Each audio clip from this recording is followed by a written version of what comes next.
The first snow of the year came early, carried on a wind that scraped the mesa tops and rattled loose shutters in Whispering Hollow. It wasn't the gentle kind that settled like a blessing. It came in long, sharp flurries, slanting across the sky as if the earth itself had turned away from the sun. By evening, the dirt street was hidden under a crust of white that creaked under boots, and the last wagon tracks blurred into the pale. Elias' heart moved through it with the kind of steady purpose that kept his breath from turning frantic. He had learned long ago not to hurry in weather like this. Haste made a man sweat, and sweat could freeze on your back before you reached your own door. He was 25 and looked older when the wind caught him just right. The kind of older that wasn't years but miles, every one of them ridden with something heavy in the saddlebag. Once he'd been a rancher on land his family had worked for 2 generations. Now he was just a hired hand on another man's spread, the house he grew up in sold, the cattle bearing another brand. Folks in town had their theories about him. Some called him quiet, others called him unlucky, but nobody knew about the little ring in his coat pocket, carved from mesquite wood, sanded smooth until it fit the inside of his palm like it had grown there. The thought of her was what kept him moving through the cold. Ayanna, 33, the daughter of Chief Ten Crow of the White River people. She carried herself with the stillness of fresh snowfall, and like snow, she seemed untouchable to most who saw her. Widowed young, the whispers said, her husband gone in a failed treaty skirmish. They called her the ghost's wife, when they thought she couldn't hear, and perhaps the name had stuck because she never answered to it, never showed them how it cut. In her own camp, she wasn't spared from talk either. Cursed, some claimed, to bring loss to any man she stood beside. Elias didn't put stock in curses, though he knew all about loss. The first time he'd seen her in winter was near the riverbank, the world so silent under snow you could hear the ice shifting beneath. She'd been gathering willow bark, her gloves bare-fingered for the work, breath rising in clouds. He'd been riding fence and stopped without thinking, watching her work until she looked up and met his eyes. There had been no smile, just a level look that felt heavier than any greeting. He'd nodded once, she'd returned it, and then they'd gone on with their separate tasks. It should have ended there, but it didn't. Now the snow was heavier, driven in sheets across the open land. He had to lean forward into it, his boots sinking with each step. The saloon was loud behind him when he left town, voices spilling into the night. A rancher without a ranch, someone muttered as he passed. Another voice, chasing the ghost's wife no less. He didn't slow. Words couldn't bite harder than the wind. He found her beyond the ridge, near the fence line of her family's land. The snow was up to the rails, drifts curling like frozen waves. She was brushing the frost from a young mare's coat, her breath quick in the cold. He stopped a few paces away, pulled the ring from his pocket, and held it out in his gloved hand. The snow fell between them, soft but relentless, gathering on the brim of his hat and in the folds of her hair. For a long moment she didn't move. Then she took it, turned it in her fingers, and looked at him the way a person studies the sky before a storm. "You know what they will say," she said quietly.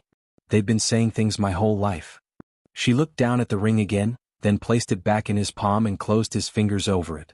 Wanting is not the same as having. And sometimes having is more dangerous. Her voice carried no cruelty, only the weight of someone who had learned the cost of letting another close. He didn't argue. She stepped back, her touch lingering against his hand for the briefest instant, and then turned toward the dark line of the trees, snow closing behind her like a curtain. He stood there longer than he meant to, until his hands ached from the cold. 2 nights later the storm hit. It wasn't the kind you rode through, it was the kind you braced against.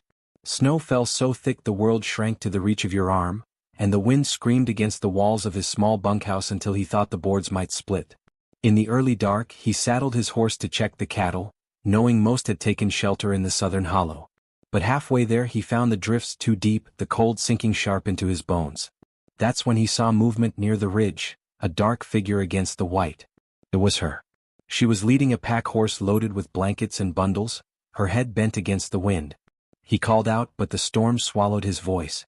By the time they reached each other, his cheeks burned with the cold and hers were pale beneath the frost. "You'll freeze out here," he said, more breath than voice. "Your cattle," she replied simply, nodding toward the hollow. "I saw them moving." Together they made the slow, grueling walk to the herd, breaking the drifts with each step. They found the cattle huddled in a pocket of the land, but a few had strayed, and it took both of them to drive them back. By the time it was done, their legs were numb and his gloves were stiff with ice. Back at his bunkhouse, he lit a fire while she laid out the blankets she'd brought. The room filled slowly with heat, the air thick with the scent of cedar smoke and wet wool. She sat near the fire, her hair damp from melted snow, and he watched her hands work over a torn glove, mending it without being asked. They didn't speak of the ring or of the storm outside. Instead, they shared the kind of silence that doesn't press, the kind that fills the air with something unspoken but understood. When morning came, the snow had stopped, the sky a brittle blue. The world looked remade, every fence post capped in white, every tree bowed under its weight. But the town had been talking. He could feel it when he rode in for supplies. Eyes followed him from the mercantile to the blacksmith's shop, and one man laughed loud enough to carry. Storm's over, but it seems hearts still snowed in with company. He ignored it, but Ahiana was not spared. In her own camp, she was met with questions sharp enough to draw blood. Why she'd gone to him. Why she'd risked herself for a man who was not of their people. She gave no answers. By the next day, he heard she hadn't been seen outside the camp. The week after, the bank came for the last of his grazing land. The deed was signed without ceremony, and he began packing what little he owned. He thought to leave without saying goodbye. What was there to say? But she came at dusk, the snow crunching under her steps. "You're leaving," she said. It wasn't a question. "There's nothing here for me now." Her breath hung between them in the cold, trembling slightly before it vanished. "And you think I'll let you disappear into the snow like you were never here?" "I have nothing to give you," he said, the words harsher than he meant. "No land, no name worth carrying."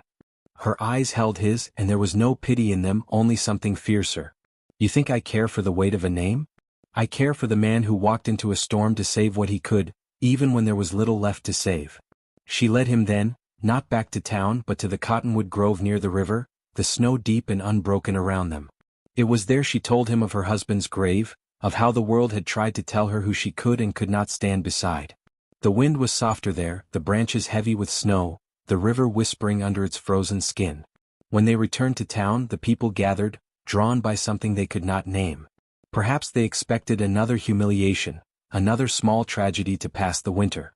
Instead, they saw her take his hand, place the mesquite ring on her own finger, and stand beside him without a word. The quiet was so complete you could hear the snow falling from the branches overhead. In that silence something shifted, not in the town, not all at once, but in him. The weight he'd carried seemed lighter, the road ahead no longer a thing to flee down, but to walk with her beside him. And if the whispers followed them, they did not bend under them. They walked on, leaving 2 sets of footprints in the snow until the wind covered them, and the land looked untouched once more. Maybe years from now, someone will find that grove and wonder about the tracks that led in and did not return. Maybe they'll imagine a story of curses or luck or stubborn love. And maybe they'll be right in some small way. But I will tell you this, love in the West was never loud. It was carved slow, like river against stone, and it was warmest where the snow lay deepest.